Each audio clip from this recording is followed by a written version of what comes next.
Hello and welcome back to another Epic 7 video. We're gonna do a replay analysis. Alright, so this draft, our opponent first picks LRK. He banned Lionheart Shermia and he banned Death Dealer Ray. I'm pretty sure I've seen this ban before.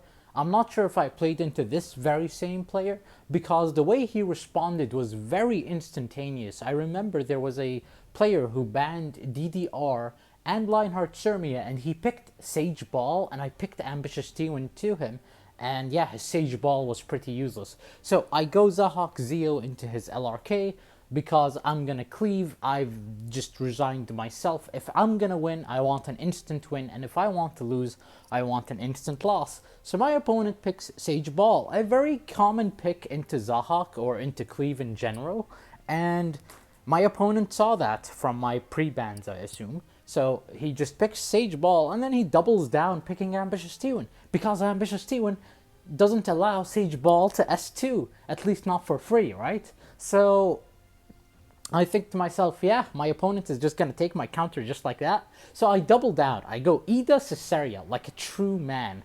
I think to myself, hey, I'm not gonna be intimidated. I'm gonna pick Ida Cesaria. Let's say Ambitious T1 does cleanse the Ida stun. It's fine, Cesaria is gonna land her own bomb and that's gonna stun. So my opponent then picks Light Aiden, and I think to myself, should I hover Bryceria?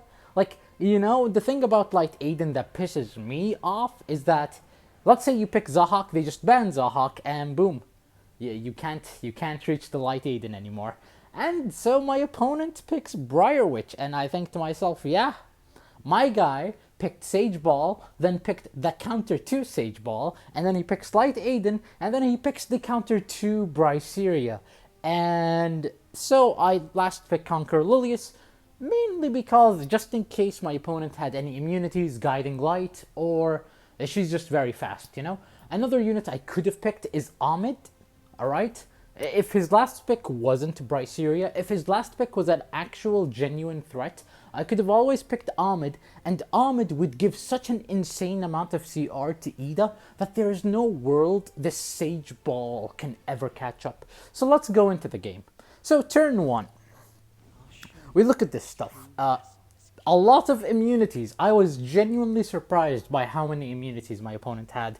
And here, I could have always hit the LRK to remove immunity, but I thought that's the job of Conquer Lilius. So first and foremost, I want to waste the Ambitious T1 passive, mainly because when Ida inevitably does use S2, S3, I want the stuns to stick. Any stuns would be very crucial, and I don't want Ambitious T1 to cleanse any of that stuff.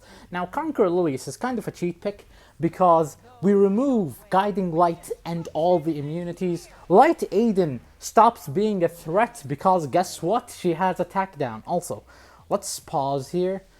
Light Aiden is on 65% CR. I just want to say, okay, even if Ida were to double miss this Light Aiden, our Cesaria would be over 100% CR because she gives herself 15% here and Ida will give the team 20% CR here. So like no matter what, I had absolute confidence that we're gonna outspeed here. I was looking at the enemy comp, and honestly speaking, if this Ambitious T1 was like a Giga Tank, I decided let's provoke him. If Bryceria S3s, who cares? If LRK S3s, who cares? It's like I didn't care. So I asked you with Ida, and we crit Light Aiden because Light Aiden and dodge is trash. And I think even if we missed the Light Aiden, it wouldn't have mattered because we bombed them in the end. And I think someone resisted the Cesaria bomb, but it's okay. As long as we get some stuns here, it's fine. Look at that. She barely did any damage. 2k to Zeo, nothing to C. Lilius, and Cesaria had the barrier from C. Lilius. And yeah, I genuinely wish we landed a stun on Ambitious T1 or the LRK, but it doesn't matter. Ambitious T1, the only reason I provoked him is he might be tanky and I don't want him to pull off an S3, but look at the CR bar. Ambitious T1 is all the way back at 3%. There was no world he was doing anything. And since Briarwitch is stunned and this Light Aiden has a bomb on her, oh boy. Yeah, you guessed it, there's just nothing my opponent can do.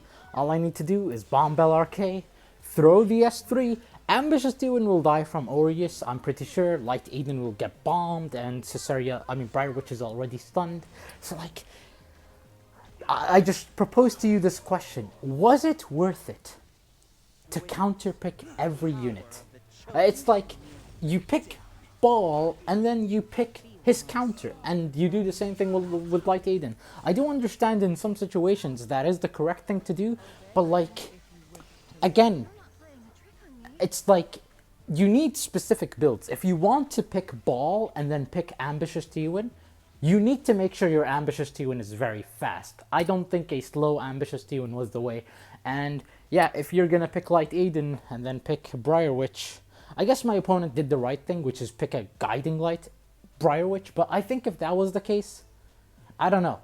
Maybe, I don't know. I think he just threw the game, because LRK was a dead pick as soon as he picked Sage Ball into Ambitious T-Win, and it became an even deader pick when he picked Light Aiden and then Briar Witch. So yeah, listen, I understand. Sometimes I pick a unit so my opponent doesn't speed test me with that unit. In that case, Conquer Lilius, or Zeo for that matter. But like, again, it's not like I go Caesarea Selene, right? It's not like I go Ida Selene, stuff like that. I rarely pick a unit and then pick the counter to said unit. I don't go Conquer Lilius Benimaru. Anyways, I thought this was a good demonstration on how just because you pick the counter of your unit does not mean that it's gonna work. You should really care about your team synergy. Anyways, thank you for watching, and I'll see you next time. Goodbye.